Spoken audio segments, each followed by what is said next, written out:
you all weren't disturbed every time somebody entered the waiting room. So I'm going to go ahead and get started. My name is Jill Hank. I work for the Capital District Regional Planning Commission.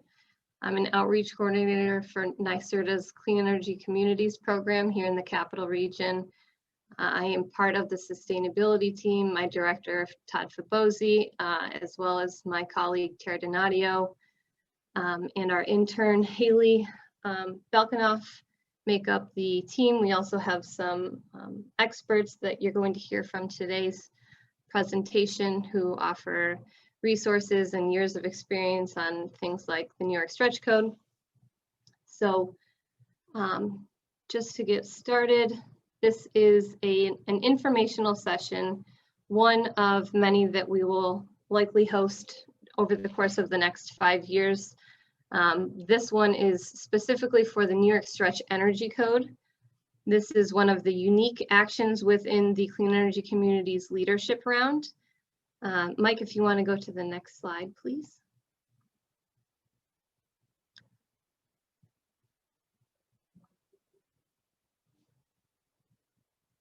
I can't, oh, I need to unmute you, huh?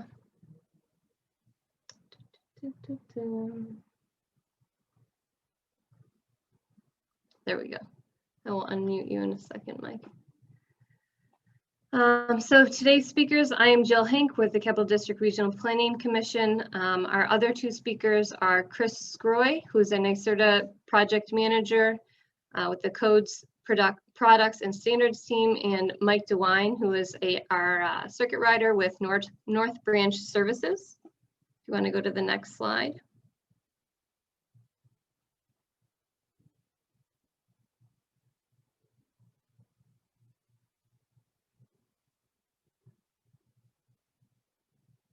Okay, I'm going to unmute you.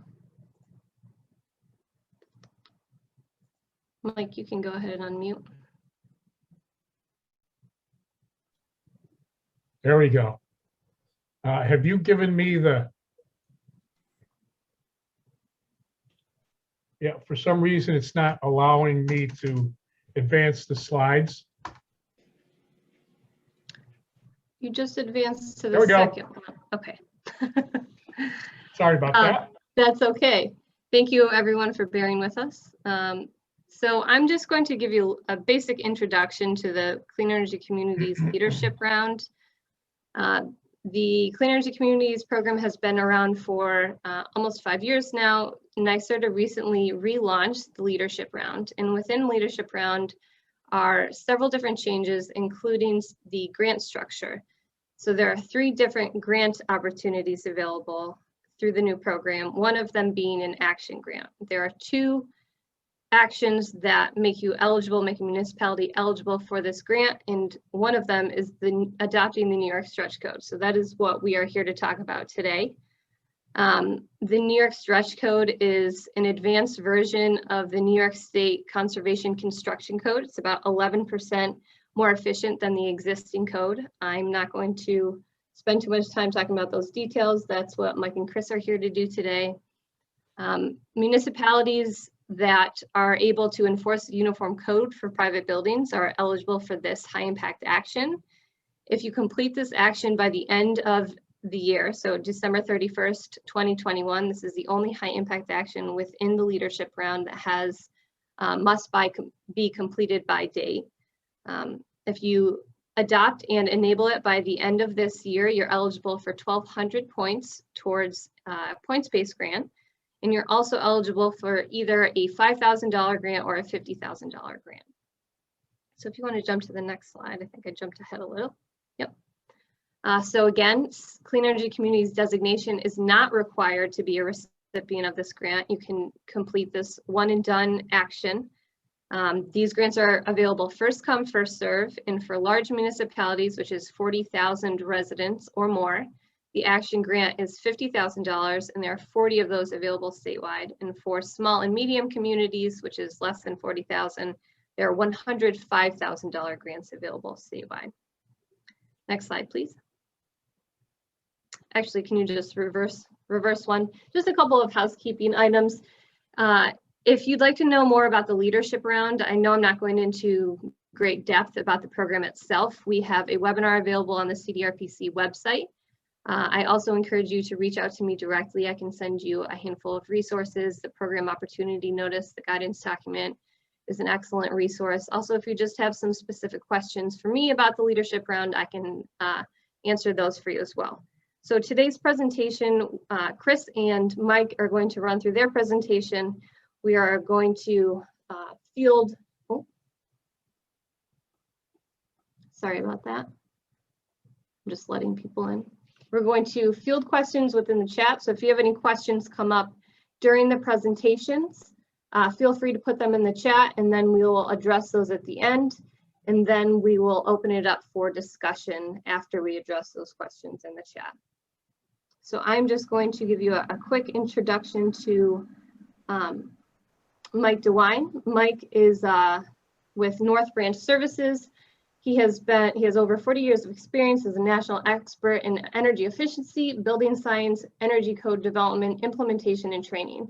He is a trusted boots on the ground subject matter expert, starting his career as a high performance home builder and remodeler in the field in over 30 states here and abroad.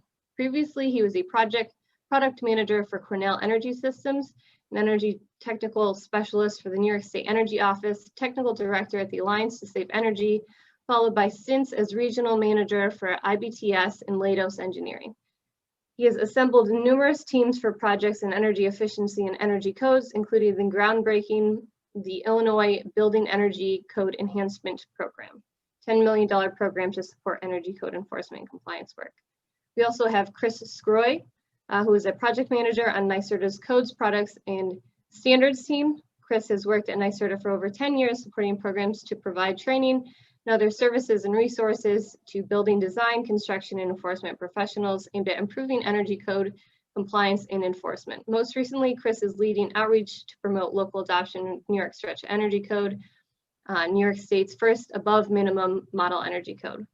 So if you could all please keep yourselves on mute, and we will address those questions at the end of the presentation. So I will turn it over. Thanks, Jill. So before I get started with the content of this slide, and ultimately turn it over to Mike, I just wanted to state, and Mike will get into this a little bit, into a little bit more detail on this later on in the presentation. But for those who aren't aware, again, so I'm a project manager at NYSERDA. At this point, I'm solely responsible for managing outreach on NYStretch adoption. So I'm one person. We have a large state. There's 1,600 municipalities, and there's a lot of interest right now among many municipalities in NYStretch adoption, particularly since the launch of the Clean Energy Communities Leadership Round. So to supplement the work that I do, we have a team of circuit riders. Mike Dewine is one of those circuit riders, but the bottom line is we have a resource in every region of the state to support municipalities, whether it's town board considering adoption, or a building department with questions about the technical aspects of the code. We have a resource available to help you through that and answer any questions you might have. And we'll provide contact information at the end of this slide. This slide deck will also be available, I think, with the recording after the presentation. So if you have any questions, feel free to reach out. So that being said, what is NYStretch Energy Code 2020 or NYStretch 2020? This is it's a model code that NYSERDA developed for communities that are interested in going beyond the state's energy code in terms of relative level of building performance. Historically, there have been communities throughout the state that have adopted more restrictive local energy codes, and this is an effort really to kind of ideally standardize that model for communities that are interested. We didn't develop this NYStretch in a void. We pulled together stakeholder groups that drove both the residential and commercial development of NYStretch. Stakeholder group incorporated both public and private, professionals, including representatives from building departments, to again weigh in on that development. We also had a public review period for, I believe it was either 30 or 60 days. I can't remember exactly, but the public gave us feedback on the draft code that we developed. So this was an open process. As Jill mentioned, it's on average, the code in its entirety is roughly 11% more efficient than the current state code, state energy code. The framework with which we are kind of advertising this is within, Article 11 of the New York State Energy Law. And for those who aren't already familiar, basically what Article 11 allows is it gives municipalities the authority to adopt a more restrictive local energy code, more restrictive than the state's energy code.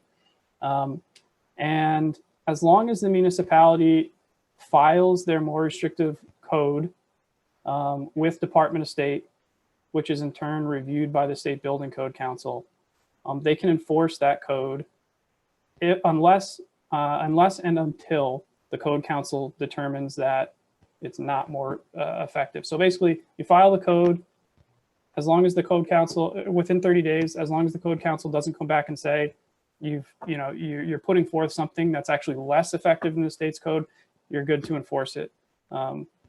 If you file outside of that 30-day period, you have to wait until you get formal Code Council approval to begin enforcing it. So that's why we recommend any community that's considering adoption New York Stretch, you file with Department of State within 30 days. That being said, NYSERDA on July 10th of 2020, at that Code Council hearing, we presented New York Stretch 2020 to the Code Council. So they recognize it as being more efficient than the state energy code. So they're already familiar with it. Communities that adopt New York Stretch and file with the Code Council, we're not expecting any questions or concerns at this point, because like I said, they've already seen it. The New York Stretch is currently, it's a supplement to the state code. So it's a set of amendments and additions to the state's energy code, and it overlays that code. This will be mentioned in a subsequent slide, but NYSERDA is also working with the ICC to take that supplement and the state code and put it together in a single code book that we will make available for free to communities that adopt the New York Stretch. So you'll have that resource. One caveat is it'll be the document that we publish will be the New York Stretch Code as NYSERDA published it. So if a municipality makes local amendments to New York Stretch, that wouldn't be reflected in any of the resources that we produce. We don't have the resources to kind of tailor our resources for every iteration, assuming there are iterations of local adoption. I'll mention this a little bit more on the next slide, but the New York Stretch is intended to be a one-cycle advancement, meaning it's a relative level of building performance that we anticipate to see in the next version of the state's energy code. So by adopting New York Stretch, you're essentially becoming an early adopter of the next state energy code. New York Stretch is based on existing technologies. So in order to comply with New York Stretch, you're not required to use any exotic technology or building practice or anything like that. And in fact, the energy code, the state energy code and New York Stretch, the codes don't prescribe specific building materials or systems or anything like that. They prescribe a standard of performance. So for example, if you're adopting New York Stretch, that doesn't all of a sudden mean you need to fill all of your building cavities with spray foam. We don't prescribe technologies or materials. We prescribe a level of performance. And to meet that level of performance, you can do it with off-the-shelf technologies and materials right now that are widely available. The New York Stretch integrates best practices. So we didn't reinvent the wheel. We based our level of performance on existing methodologies. And so on this slide, we use the example of Energy Star Homes that helped inform, that helped inform the requirements in New York Stretch. New York Stretch doesn't, again, it doesn't require builders to use new or unavailable or unfamiliar products. These are, this is not science fiction. And then, finally, by adopting New York Stretch, building departments don't all of a sudden have to use, adopt a new means of enforcement. In terms of the compliance paths available to anybody designing a building today, they're essentially the same between New York Stretch and the state's base code. The only difference is New York Stretch on the residential side allows the optional path of passive house, but it's an optional path of compliance. And again, this is, building departments don't have to hire any new staff. They don't have to, receive any new certifications. They can use the models they've always they've always used to enforce the code. Next slide, please.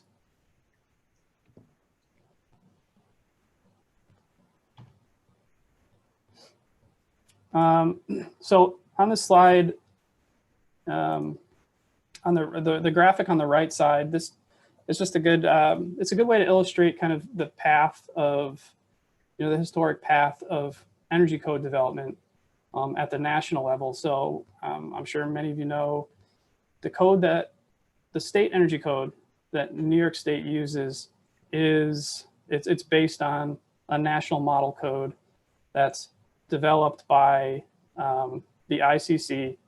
It's a public process that stakeholders from New York and throughout the country take part in. And so the jumps that you see here on this graphic, like from 2006 to 2009, that 15%, that's a 15% improvement in the efficiency level of that model code, which New York State ultimately adopts. And that percent jump is as verified by the US DOE. If you look further down that graphic, the jump between 2018 and 2021, that's an estimated jump of about 10%, but DOE hasn't performed the analysis yet, so it's not official. The informal analysis is performed by the Energy Efficient Codes Coalition, which is the organization that developed this graphic. But all this is to say, New York Stretch 2020 is designed to achieve a level of building performance that is what we anticipate to be on par with the 2021 IECC. And the 2021 IECC is the model code that we anticipate New York State will adopt at some point in early 2023. New York State revises its codes, including the energy code, based on national model code development on a cycle of every 3 years. And so our current code was adopted in early 2020. And given that 3-year cycle, we anticipate that in 2023, New York State will adopt the 2021 national model codes, which is the IECC 2021. And again, it's about a 10% improvement in efficiency from what we have today. So all this is to say, it's just to reiterate, adopting New York Stretch 2020 is, yes, it's a stretch, but it's I look at it as more of an early adoption because based on what's happened at the model code level and what New York State historically does in terms of its own adoption cycle, we can reasonably expect that this level of performance is coming. So with that, I'll turn it over to Mike. Okay, thanks, Chris. Yeah, and good afternoon, everybody. Great to be with you all. As Chris mentioned earlier, this is the New York Stretch is a small jump over the current energy code in place since about this time last year, the 2020 New York State Energy Code. It's proven to be very cost effective. When we get to the resource page, you'll see that we have cost benefit analyses that NYSERDA conducted to demonstrate its cost effectiveness. In the most part, the payback is around 10 years, which happens to also be the statutory requirement for the base New York State Energy Code. It has, because of that, greater efficiency. It does save more greenhouse gas than the base energy code. The residential code itself is near net zero, and you've seen some of the press releases, I'm sure, on the governor and the state's plans for energy and energy efficiency to move towards net zero, just as Chris showed. The codes and the national target is net zero at some point. There are also a number of performance requirements, just as our base code has moved that way, and the international codes as well too. More verifiable performance levels.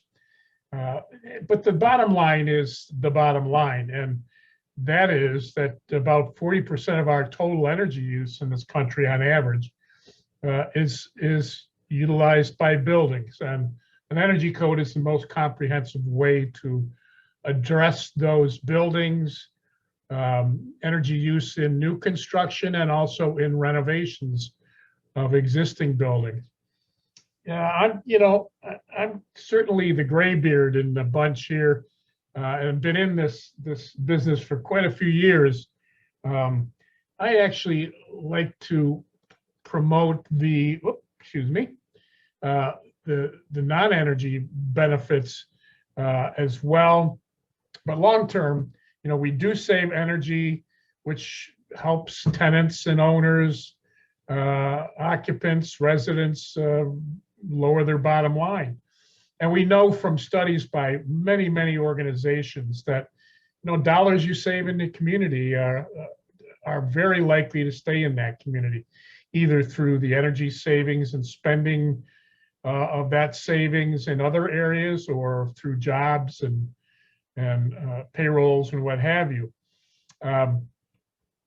It's also an opportunity to take advantage of the climate benefits, as well as helping owners and builders, developers create more efficient, greener, and comfortable buildings, as well as more resilient buildings and communities. So in the COVID era, we also know that ventilation requirements are improving. So there certainly will be a positive impact there. And then the bottom line for most residents of homes, new homes or renovated homes, is greater comfort, greater occupant satisfaction, that they're heating properly and cooling properly. So on the commercial side, and this is a statewide weighted average, NYSERDA and its contractors studied 9 different building types that are utilized at the national level for a lot of different modeling for energy savings and climate savings. Across all 3 climate zones in our state, the weighted average percentage savings was a little over 7%. The incremental cost for all building types, a little over $1 a square foot, and the simple payback, 10.5 years. And of course, this is very conservative. It's across all climate zones and regions, and it doesn't take into account the multiple incentives that are available and or will be available from the utilities, the Power Authority, and NYSERDA itself. So very cost effective. Looking here at the cost impact on commercial construction in Climate Zone 5, which all of the capital region is part of. Oh, I take that back. Warren County is not climate zone 5. The commercial construction accounts for like 21% of construction in the area, and some locales more yet. Cost savings again around 10.5 cents or 10.5%. The incremental first cost is under $2 a square foot, and the simple payback, again before any kind of incentives are taken, under 10 years simple payback. On the residential side, again statewide average. A couple buildings types were looked at in all 3 climate zones. Percent of savings there came in at about 21%, with paybacks of 5.5 years for single family and 9+ years for multifamily, again before any incentives. So you know, the one thing that's unique about the energy codes is that they're the only codes that pay for themselves, essentially in savings, in this case in energy. So pretty good investment and a very solid way to address your building energy usage. And here's residential construction by climate zone. Again, single family, you're seeing about 5 years payback. Multifamily, about just under 9 years, with incremental costs of $2,200 and $1,700 total. And savings, if you actually amortize this on the residential side, you would see that you know, this code, as most codes are and are the base energy code, give you payback in the first month of a 30-year typical 30-year mortgage. So very, very cost effective. Now, we get a lot of questions about, well, how does this affect renovations? You know, there's been some concern that renovation to the New York stretch will be just cost prohibitive.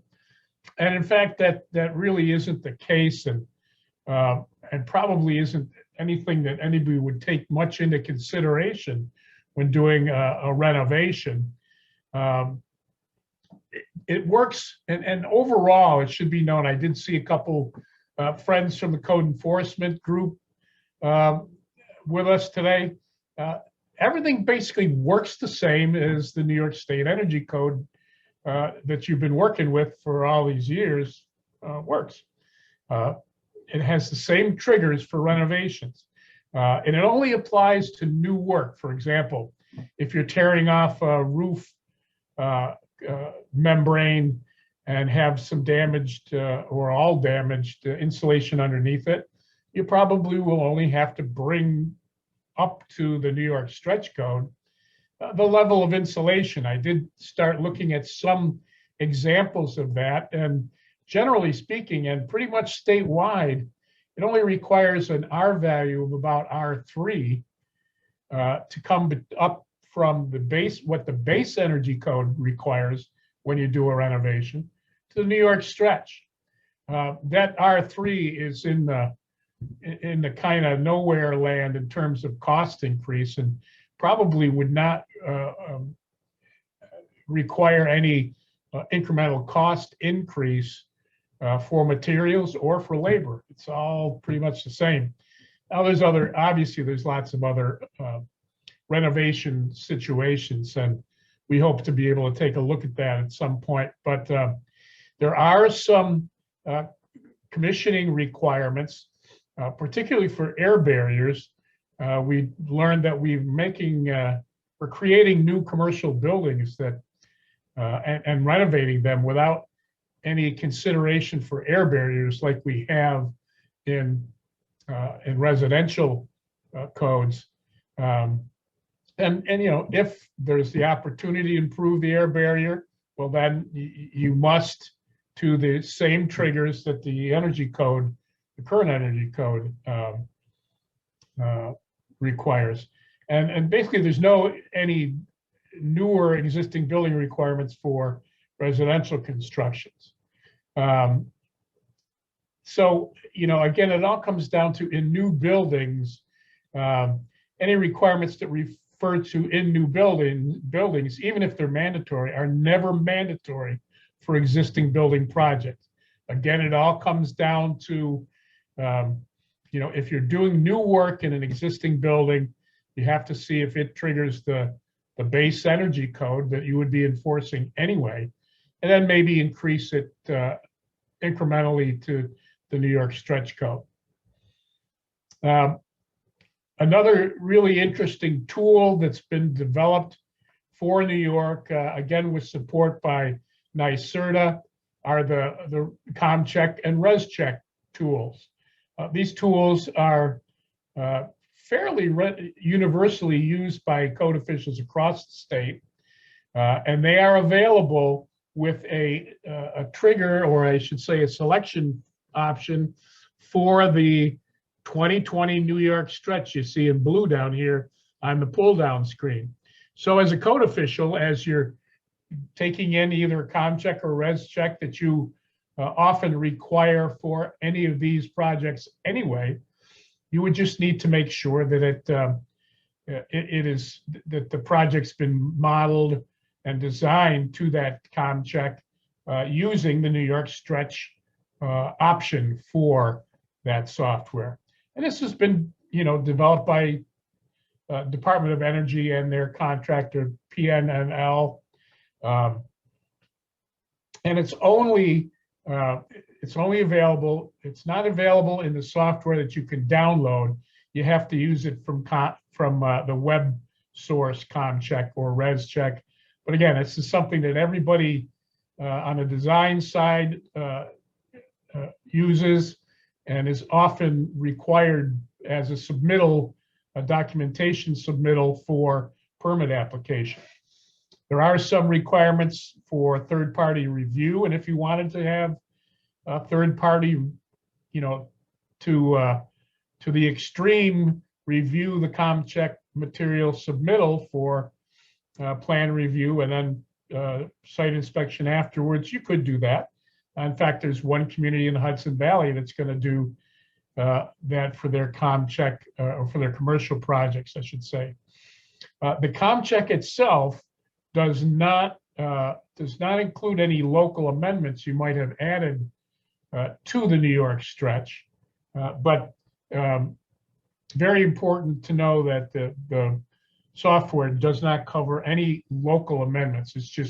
It's too much work to include that. And it might be a dozen or more communities that could be adding things that this would have to be customized for. So that link there is what gets you there. And if you ever have any questions about it, don't hesitate. A lot of buildings are already being built that meet the New York Stretch Code or are built at or above that level. We have a couple case studies here. This is a interesting building reuse. I think it was a warehouse down in Hudson, also climate zone 5. Was a warehouse that was modified to give a very typical construction type these days, combination commercial and residential, yet still, under 3 stories of residential. This building used off-the-shelf technologies to comply or does comply using off-the-shelf technologies, and as a project that's been completed today in a creative or adaptive reuse of that old warehouse. A lot of that going on in the cities around the state. Another example, this company developed essentially affordable townhomes that reach full net zero energy. So they're above and beyond the New York Stretch Code, and they actually do use some photovoltaics on site, but get a lot of savings from ground source heat pumps and have great ventilation, and all of the Passive House Institute levels of insulation so that it complies with passive house too. And then we have in New Paltz the zero place developed by Net Zero Development and in part designed by Integral Building. They also use ground source heat pump for space conditioning and have storage tanks to take advantage of the highest efficiency you can get for water heating. They do have energy recovery ventilation for their ventilation and some ICF walls and spray foam slabs and roof areas for that high insulation, high performance insulation level. So good stuff. They also incorporate some charging stations. The stretch code does have some requirements for essentially being photovoltaic and EV ready to help get there.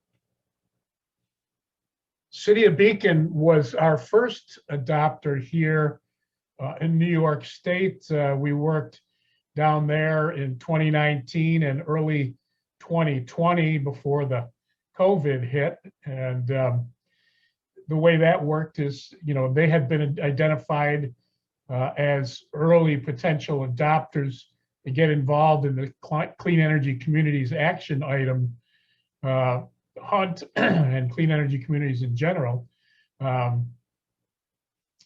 They were passed to us by the CEC coordinators down in the Hudson Valley. NYSERDA and our team engaged with them, gave several initial presentations and attended a hearing at their city council meeting. And the New York Stretch was adopted shortly thereafter, later in March. And since then, we've provided some additional assistance, but they're along the way with implementation now. We've had a lot of interest. The interest has really multiplied significantly since the Clean Energy Community Program was released, whereas Jill mentioned the New York Stretch Code is, I think, the second highest point getter of all the high impact action items. And since then, we've got the town of Bedford that's adopted, Hastings on Hudson, Montour Falls is along the way, Dobbs Ferry has adopted, as have a number of communities up this way that we're working with. City of Utica, or Ithaca, I should say, is using New York Stretch as part of their green building code. That's kind of the way the town of Bedford started as well, as there were a number of Hudson Valley and Long Island communities that used to adopt as their Article 11 advanced code, the home energy rating system, the New York HERS program levels in the past. And we have heard that SUNY Construction Fund is using the New York Stretch for all SUNY construction in the state. As far as whether or not you can amend the New York Stretch, well, yeah, you can. One major caveat, though, is that in order to qualify for the Clean Energy Community points, which is really a big deal, as Jill showed you, you must demonstrate that the code is at least as stringent as the 2020 New York Stretch that has been published and we're promoting here. It is a note that NYSERDA doesn't have the resources to conduct cost-benefit analyses for amendments, by each municipality. That's why it's encouraged that you utilize the New York Stretch as is right now. And Chris did say that you need to file with the Department of State, so that's the only real requirement of adoption from the municipality itself. And we have lots of tools and training resources available to help you along. not to mention the circuit riders like myself in all the other regions. I am the circuit rider for the capital region, though. Once again, you know, we have heard some concern from the built community about costs, and I'm assuming that you know, you folks, either for your municipality or to promote projects and construction in your communities, are working with the various utilities, the IOUs, the investor-owned utilities, and NYSERDA, and the power authority to take advantage of some of these incentives so that they can make projects in your community more cost effective. But this then also changes the overall cost effectiveness of New York Stretch 2. So there's a terrific website with all the resources that are available, and it's changing as we identify new needs, but it's the link there at nyserda.newyork.gov//stretch energy 2020. There's us, the circuit riders, to help you out with technical and adoption advocacy stuff. Also, we've helped with language for the basic adoption guidelines and local law development. There is a great template local law that you can pick up and modify for your community to adopt it. There's significant training coming up that is probably going to hit, I think, Chris, you said perhaps end of April, and the code enforcement tools and checklists that are being developed as well. One of the best things here is that this code, since it's an overlay and works the same as the basic New York State energy code in effect, there will be single books coming out that hold both codes in them.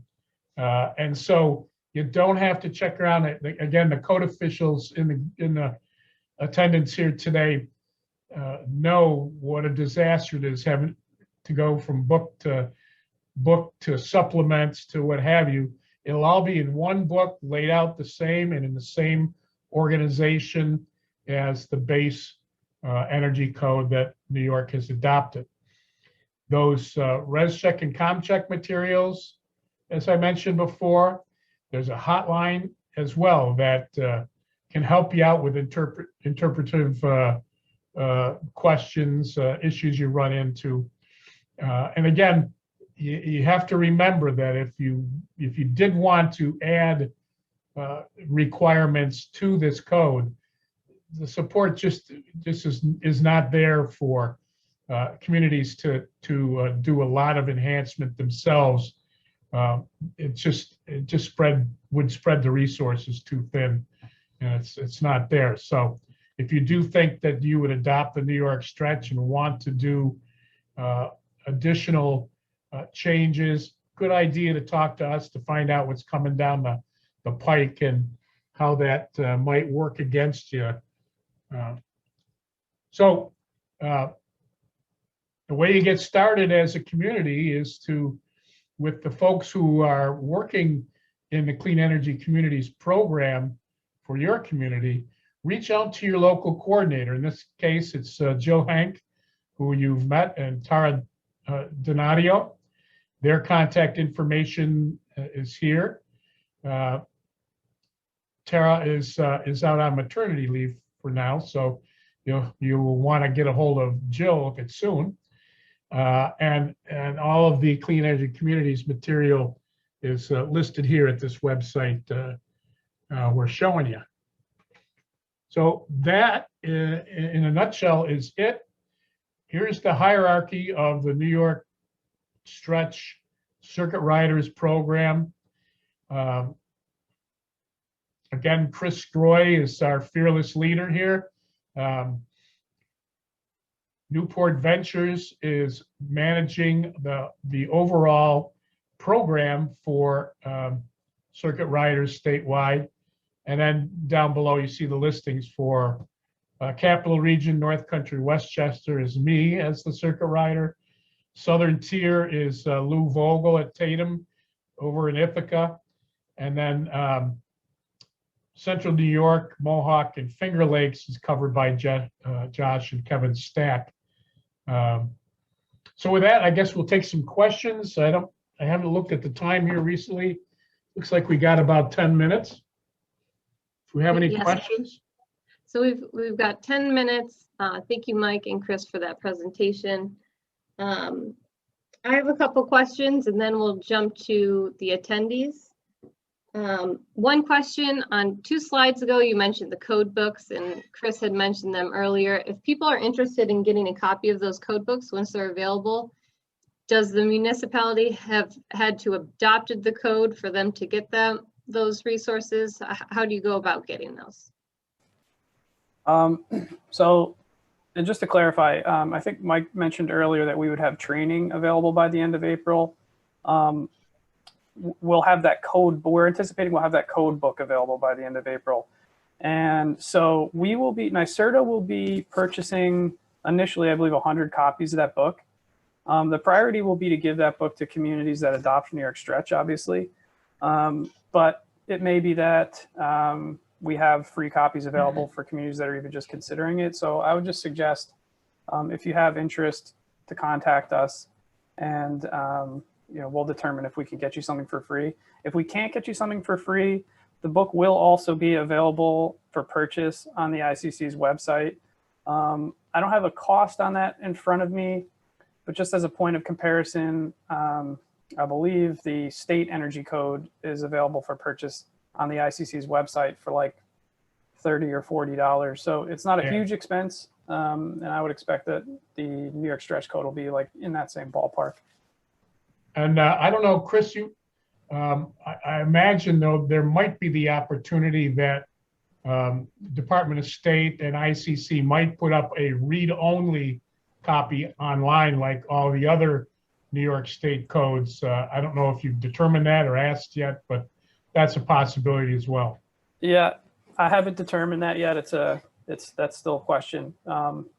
Because like right now, all of the ICC's codes, including those that they print for New York State, for the state's uniform and energy code, they're all, you can use a read only, which is online, which is, I think for my needs, that's really all I need. But that'll be something we'll verify, and we can update our FAQs when I have an answer. Great, thank you. So we have a couple questions coming in. The first is from Jeremy, and he says, on slide 24, Mike mentioned that some municipalities are requiring HERS ratings. Can you please say which municipalities are requiring this, and how does it work with New York Stretch? Thank you. They are requiring what again now? I didn't. HERS ratings? Oh, okay. Yeah. Well, one of the basic compliance paths in our New York State Energy Code, as well as in the New York Stretch Code, is what's called the Energy Rating Index compliance method or option. It is an option. What that does is that the Energy Rating Index is essentially calculated by a computer tool and operated by a certified HERS ResNet Home Energy Rating System, ResNet Energy Rater. So we do know that one of our early adopters, the town of Bedford, is requiring all the residential work to get an energy rating index and show compliance by that methodology alone. But it is an option anywhere in the state right now, and it is something you could make mandatory if you wanted to. The advantage of using a HERS rater is they do the initial plan review and take all the data in and give the jurisdiction an initial energy rating index rating to show that the design complies.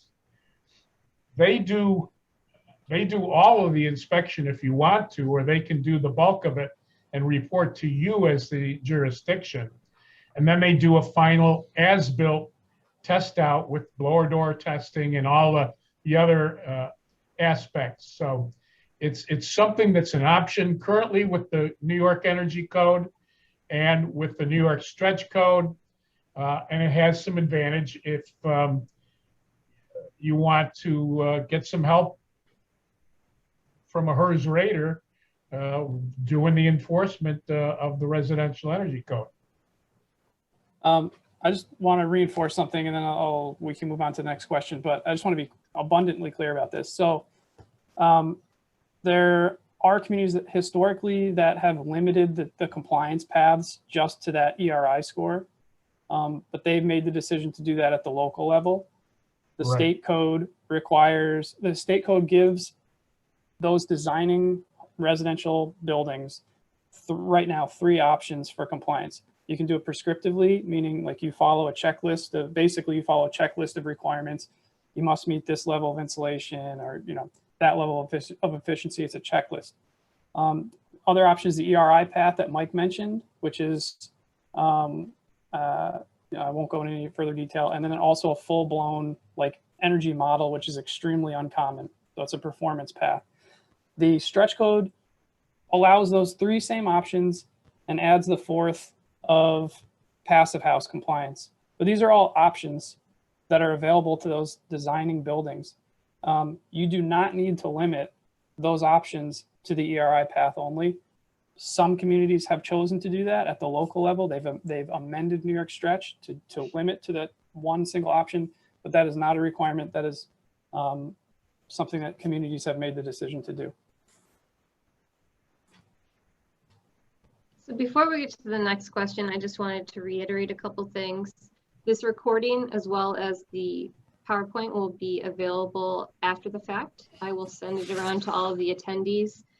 If there are individuals within your municipality that weren't able to attend today, like your building code officials, there will be future opportunities for training, specifically one later on this month. If you are not currently on our clean energy mailing list at CDRPC, which presumably many of you are because that's how you found out about this, please email me separately afterwards and I can add you to that.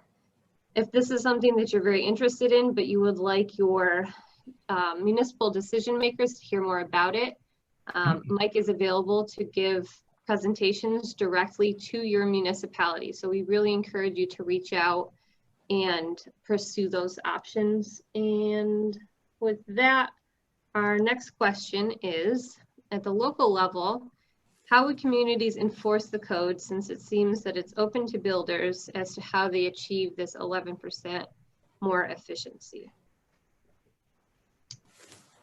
I'm not sure I understand that that question. Just restate it again, Jill. Sure. It says, at the local level, how would communities enforce the code, since it seems it is open to the builders as to how to achieve 11% more efficiency, if I am reading this correctly?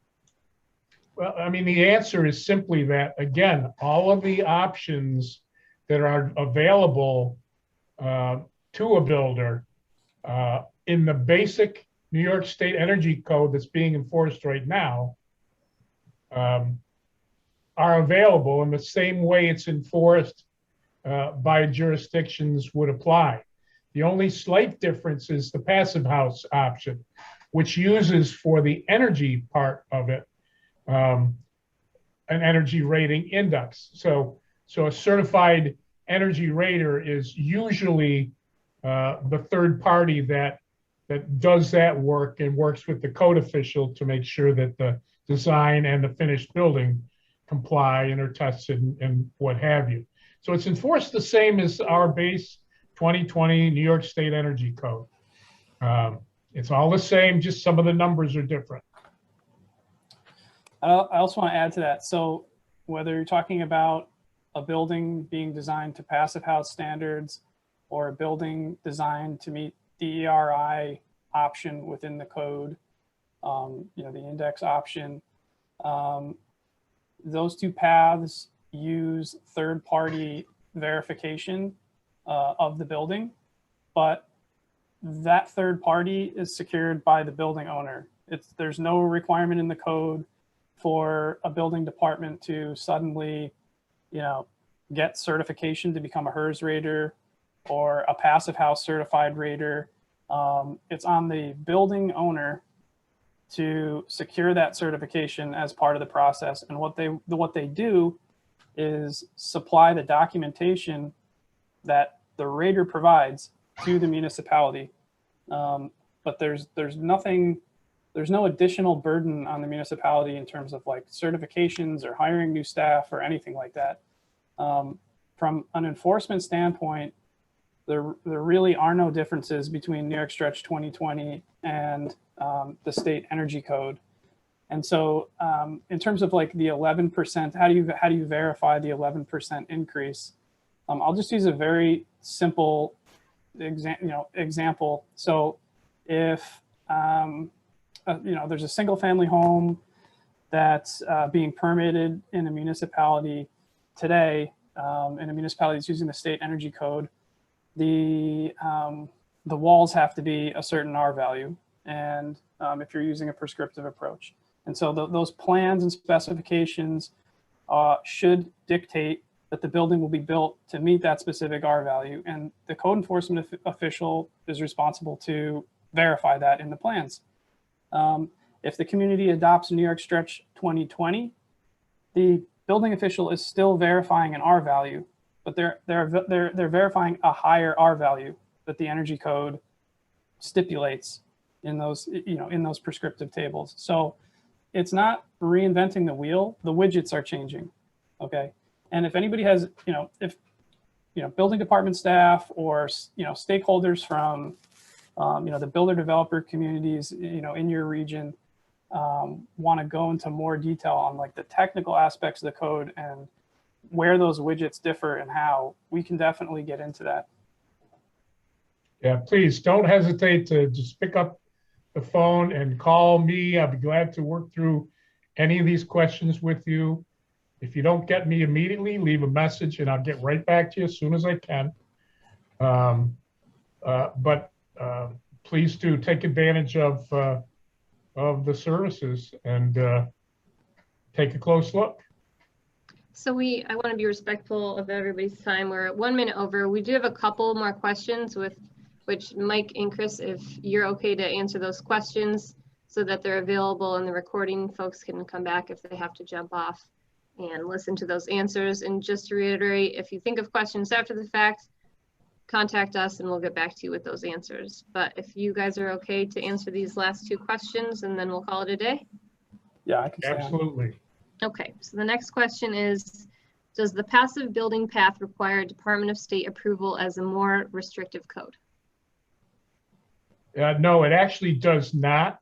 It just essentially has to be registered with the Department of State. So it's not an MLS or MRS, excuse me. It's not a more restrictive standard unless, and we did have one occasion, one town adopting that actually put something in that changed the residential code and made it more restrictive.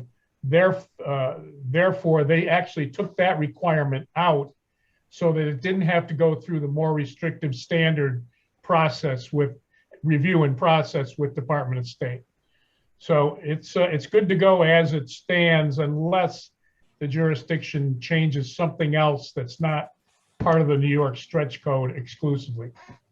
Right, and just to reiterate, the Building Code Council has already reviewed NYSERDA 2020, which obviously includes that option on residential compliance for the passive house approach. And it was not flagged in any way. So the Code Council basically approved NYSERDA, including that passive house path already. And our last question, a municipality must still accept the HERS rater's qualifications though, correct? That's correct. And there's a pretty significant path for a HERS rater to become certified and remain certified. there's some pretty substantial training that's done and tests that are done. And also a HERS rater has to actually conduct a half dozen ratings before they're certified. And then as they practice the energy rating system, there's another third-party quality assurance organization that comes in and takes a look at every however many 5 ratings, takes a look to make sure that these HERS raters are still performing properly and what have you. So it's a very, very comprehensive program. Again, I can talk to anybody who wants to about that and connect you with the HERS providers in New York State if you want to go over it with them. It's a great group of people that really know their stuff, and a system that's working many places, not just for energy codes, but for other high performance programs. All right, Jill, well, go ahead. I was just going to ask her if are there any other questions? That is the last question. All right, before we break, and again, I want to be respectful of everybody's time, and like I said, we'll follow up with an email kind of summarizing everything, including this presentation and a recording. But I just want to make one point of clarification and I think it's worth mentioning because it applies to existing buildings and communities that are thinking about adopting New York Stretch. How it relates to existing or how it applies to existing buildings has been a point of concern, which isn't surprising because 90% or so of construction activity in any given community is going to apply to existing buildings. So I get it. Mike mentioned that he used a re-roof scenario where the roof rafters or the structure of the roof were exposed. So the energy code today, right now, if you're looking at an existing building and an alteration to an existing building, if you expose framing cavities on a wall separating conditioned from any structure separating conditioned from unconditioned space, what the code requires, the existing energy code requires, is that you fill that cavity with insulation if it's not already filled with insulation. So whether it's roof rafters or a wall cavity or whatever, if you expose it, you have to fill that cavity. The energy code doesn't stipulate a minimum R value. It doesn't stipulate a type of insulation. It just says it must be insulated to full depth.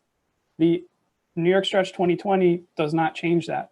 So if you are re-roofing a home, just using Mike's example, and you, in addition to replacing the shingles, you replace the roof deck and you expose the roof rafters or whatever structure, you do not then have to insulate that to like an R49 or whatever the requirement is in New York Stretch for new construction.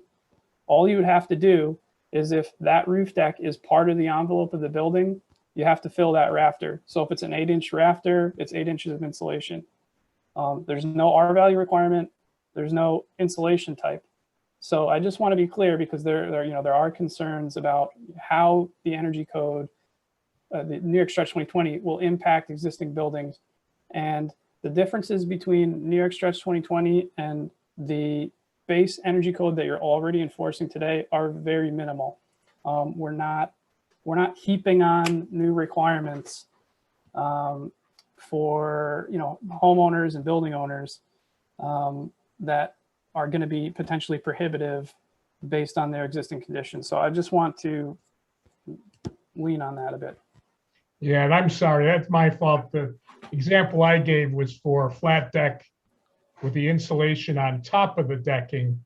So when you remove the roof covering, you would be exposing the insulation.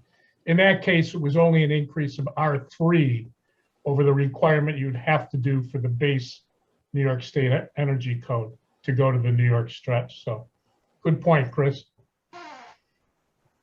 Any other questions like that you have, please don't hesitate to call. And we encourage you to take a close look and hope we're talking to you soon. All right, well, thank you everyone for your time. Thank you, Mike. Thank you, Chris. Enjoy the rest of your day and please reach out if you have any other questions. We'll see you Thanks, later. everybody. Thank you all.